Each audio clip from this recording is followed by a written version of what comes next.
Young rebel star Prabhas Baahubali మూవీతో pan India స్టార్గా world స్థాయిలో గుర్తింపు పొందిన హీరో. తనకే కాకుండా సౌత్ ఇండస్ట్రీకి అలాగే మొత్తం భారతీయ చలనచిత్ర రంగానికే వన్నె తెచ్చిన హీరో. ఒకప్పుడు సినీ ఇండస్ట్రీ అంటే బాలీవుడ్ ఇండస్ట్రీ మాత్రమే అన్నట్లుగా ఉండేది. సౌత్ ఇండియన్ ఫిల్మ్ ఇండస్ట్రీ అనేది ఒకటి ఉందని బయటి ప్రపంచానికి తెలియదు. బాలీవుడ్ ఇండస్ట్రీకి కొంతమంది పెత్తందారులు ఉండేవాళ్ళు. మొత్తం బాలీవుడ్ని తమ సామ్రాజ్యంగా చేసుకొని పెత్తనం చెలాయిస్తూ మొత్తం ఇండస్ట్రీని శాసించేవాళ్ళు. బాహుబలి మూవీతో బాలీవుడ్ సామ్రాజ్యంలోకి చొరబడి ఆ సామ్రాజ్యాన్ని కకావికలం చేశాడు. సౌత్ నార్త్ అనే కంచుకోటని బద్దలు కొట్టాడు. ఇండియన్ సినీ ఇండస్ట్రీ అంటే మేమే, మమ్మల్ని మించిన హీరోలు లేరంటూ విర్రవీగిన వాళ్ళని జుట్టు పట్టుకొని బయటికి ఇచ్చాడు. ఆల్ ఇండియా నెంబర్ 1 హీరోగా టాప్ చైర్లో కూర్చున్నాడు. ఇప్పుడు చిన్న హీరోల నుండి పెద్ద హీరోల వరకు ప్రతి ఒక్కరూ పాన్ ఇండియా అంటున్నారంటే దానికి కారణం ప్రభాస్. పాన్ ఇండియా అనే ముళ్ళదారికి నికార్సైన బాట వేసింది ప్రభాస్. 200 కోట్లు రాబట్టడమే గగనం అనుకుంటుంటే 2000 కోట్లు రాబట్టి యావత్ సినీ ప్రపంచాన్ని తన వైపు చూసేలా చేశాడు. బాహుబలి మూవీ తర్వాత వచ్చిన సాహోని సరిగ్గా అర్థం చేసుకోలేకనో లేదంటే ఇంకా బాహుబలి ఫీవర్లో ఉండటం వల్లనో ఆడియన్స్ దాన్ని సరిగ్గా ఆదరించలేదు. కానీ ప్రభాస్ సినీ కెరీర్లో అదొక మోస్ట్ అండర్ రేటెడ్ మూవీగా, కల్ట్ క్లాసిక్గా మిగిలిపోయింది. ఆ తర్వాత వచ్చిన రాధేశ్యామ్, ఆదిపురుష్ సినిమాలు తీవ్రంగా నిరాశపరిచాయి. ఈ 2 సినిమాల ఫలితాలు మాత్రం పూర్తిగా డైరెక్టర్స్వే. పాన్ ఇండియా స్టార్తో సినిమాలు తీయాలని కలలు కంటే సరిపోదు. వచ్చిన అవకాశాన్ని ఎలా సద్వినియోగం చేసుకోవాలో తెలిసి ఉండాలి. ప్రభాస్ లాంటి కటౌట్ని పెట్టుకుని ఇలాంటి లేఖి సినిమాలా తీసేదని ప్రతి ప్రేక్షకుడు డైరెక్టర్స్ని నిందించారు. పాన్ ఇండియా స్టార్ పేరుతో పాన్ ఇండియా సినిమా అని చెప్పి 100 కోట్ల బడ్జెట్ పెట్టించారు. కానీ సినిమాలు మాత్రం లో బడ్జెట్ సినిమాల కంటే దారుణంగా తీశారు. అయితే వరుసగా 3 ఫ్లాప్స్ పడినా అవి ప్రభాస్ ఇమేజ్ని దెబ్బతీయలేదు. కానీ ఆయన స్టార్ ఇమేజ్ని ప్రశ్నించేలా చేసింది. ఒకంత ఆయన సినీ కెరియర్ డైలమాలో పడేలా చేశాయి. బాహుబలి మూవీ కేవలం అదృష్టమే తప్ప ఆయనకంత సీన్ లేదు అని విమర్శించేలా చేసింది. ఎందుకంటే బాహుబలి మూవీ కంటే ముందు ఆయన ఒక లోకల్ స్టార్, సరిగ్గా 50 కోట్ల మార్కెట్ లేని హీరో. సడన్గా బాహుబలి మూవీతో 100 కోట్లు 1000 కోట్లు వసూలు చేశాడు. తర్వాత వరుసగా 3 సినిమాలు పోయాయి. కాబట్టి అది లక్ మాత్రమే అని తీర్పులు కూడా ఇచ్చేశారు. ఇంకొక ఫ్లాప్ పడినా సరే ప్రభాస్ కెరీర్ ఖతమైపోద్ది అని వార్తలు. వాటి రిజల్ట్స్తో తర్వాత సినిమాలపై కూడా ఎఫెక్ట్ పడుతుందని ఫ్యాన్స్ తెగ ఫీల్ అయిపోయారు. సరిగ్గా అలాంటి టైంలో ప్రశాంత్ నీల్ డైరెక్షన్లో సలార్ మూవీ పడింది. ఆ సినిమాలో ప్రభాస్ని చూసి మురిసిపోయారు ఫ్యాన్స్. ఒక పాన్ ఇండియా స్టార్ని ఎలా వాడుకోవాలో, 6 అడుగుల ఆజాన్ బాహుని ఎలా చూపించాలో, ఎలా చూపిస్తే ఎలాంటి రిజల్ట్ వస్తుందో ప్రత్యక్షంగా చూపించాడు ప్రశాంత్ నీల్.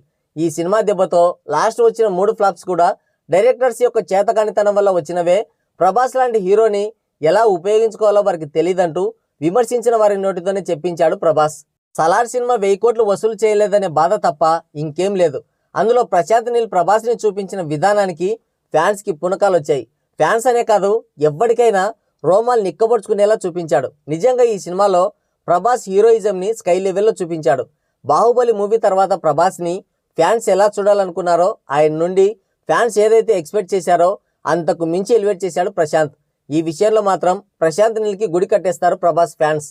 సలార్ సీజ్ ఫైర్తో గూస్ బంప్స్ తెప్పించిన ప్రశాంత్ నీల్ నెక్స్ట్ దానికి సీక్వెల్గా శౌర్యాంగ పర్వంను రెడీ చేస్తున్నాడు. సలార్ పార్ట్ 1కి 1000 కోట్లు వసూలు రాకపోయినా ప్రభాస్ కంబ్యాక్ ఇచ్చాడు, అది చాలు. నెక్స్ట్ రికార్డ్స్ వాటంతటా అవే లేచిపోతాయని ఫ్యాన్స్ ఫుల్ ఖుషీలో ఉన్నారు. అంటే అన్ని రికార్డ్స్ ప్రభాస్ పేరు మీదనే ఉన్నాయి. వాటిని ఎవరైనా బీట్ చేసినప్పుడు కదా మళ్ళీ రికార్డ్స్ గురించి ఆలోచించాలి అనేది వారి ధీమా. అయితే తన రికార్డ్స్ని తానే బీట్ చేస్తే ఎలా ఉంటుంది అనే ఆలోచనతో ప్రశాంత్ నీల్ సలార్ 2 పైన తన మొత్తం ఫోకస్ని పెట్టాడు. త్వరలోనే శౌర్యాంగ పర్వాన్ని సెట్స్ పైకి తీసుకెళ్లబోతున్నాడు. సలార్ సీజ్ ఫైర్లో మనకు కేవలం ప్రభాస్ని మాత్రమే చూపించాడు. అసలు ఉన్నదంతా పార్ట్ 2లోనే. పార్ట్ 1లో అసలు స్టోరీనే లేదు, జస్ట్ ఇంట్రడక్షన్ మాత్రమే చూపించాడు. మొత్తం స్టోరీ రివీల్ అయ్యేది శౌర్యాంగ పర్వంలోనే. దీంతో పార్ట్ 2 కోసం ఎంతో ఈగర్గా వెయిట్ చేస్తున్నారు Prabhas fans and cine lovers. Prabhas next movies lineup చాలా క్రేజీగా ఉన్నాయి అండ్ ఆ లిస్ట్ కూడా చాలా పెద్దగానే ఉంది. ఆల్రెడీ నాగాశ్విన్ డైరెక్షన్లో కల్కి 2898 AD శరవేగంగా షూటింగ్ జరుపుకుంటుంది. తర్వాత సందీప్ రెడ్డి వంగాతో స్పిరిట్ చేయాల్సి ఉంది. ఆ తర్వాత రాజాసాబ్. ఇలా వరుస సినిమాలతో బిజీగా ఉన్నాడు. ఈ సమ్మర్కి కల్కి మూవీ రిలీజ్ అవబోతుంది. ఈ సినిమా కూడా 2-3 పార్ట్స్గా ఉండబోతున్నట్లు సమాచారం. గ్లిమ్స్ వీడియోకి మంచి రెస్పాన్స్ కూడా వచ్చింది. ఈ మూవీ కనుక సూపర్ హిట్ టాక్ వచ్చిందంటే ఇక కొత్త రికార్డులకి బాక్సాఫీస్ రెడీగా ఉండాల్సిందే. దీని రిలీజ్ తర్వాత సెప్టెంబర్లో శౌర్యాంగ పర్వం సెట్స్లో అడుగు పెడతాడు Prabhas. Part 1 and part 2 combined story కాబట్టి ఆల్రెడీ పార్ట్ 2కి సంబంధించిన సీన్స్ కూడా కొన్ని షూట్ చేసి పెట్టాడంట ప్రశాంత్ నీల్. ఏదైనా ఉంటే నెక్స్ట్ పార్ట్ 2 మీద ఆడియన్స్లో ఉన్న ఇంట్రెస్ట్ అండ్ ట్రేడ్లో దాని మీద ఉన్న బజ్ కారణంగా స్క్రిప్ట్లో కొన్ని చిన్న చిన్న చేంజెస్ చేసి మిగిలిన భాగం షూటింగ్ కంప్లీట్ చేసి 2025 సంక్రాంతికి కానీ లేదంటే సమ్మర్లో కానీ రిలీజ్ చేసుకునే ఛాన్స్ ఉంది. దీంతో పాటు సందీప్ రెడ్డి వంగాతో కూడా శౌర్యాంగ పర్వంతో ప్యారలల్గా షూటింగ్లో పాల్గొంటాడు ప్రభాస్. ఈ మూవీ షూటింగ్ అక్టోబర్లో స్టార్ట్ అవుతుందని స్పష్టం చేశారు. ఇలా చూస్తే 2025లో ఒకే సంవత్సరం 2 సినిమాలతో రాబోతున్నాడు ప్రభాస్. ఇంకోటి రాజాసాబ్, దీని గురించి పూర్తి క్లారిటీ లేదు. ఇంకా రిలీజ్ చేసిన పోస్టర్కి మంచి రెస్పాన్స్ వచ్చింది. అయితే ఎప్పుడు సెట్స్ పైకి వెళ్తుందనేది మేకర్స్ అఫీషియల్గా అనౌన్స్ చేయాలి. వస్తున్న సమాచారం మేరకు ఈ ఏడాది రాజాసాబ్ షూటింగ్ స్టార్ట్ కానట్లే వచ్చే ఏడాది జనవరిలో కానీ లేదంటే సమ్మర్లో కానీ స్టార్ట్ అయ్యే ఛాన్స్ ఉంది.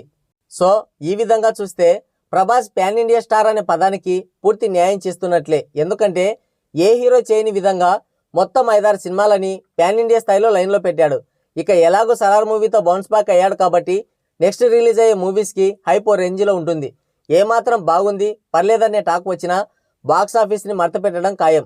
మరి చూద్దాం ఏ మూవీతో బాహుబలి రికార్డ్స్ని లేపేస్తాడో. Just wait and see. So ఇది వీడియో. ఈ వీడియో పైన మీ అమూల్యమైన అభిప్రాయాన్ని కింద కామెంట్ సెక్షన్లో కామెంట్ చేయండి. మరోసారి మరో ఇంట్రెస్టింగ్ వీడియోతో మళ్ళీ కలుద్దాం. Thank you. Take care. Bye bye.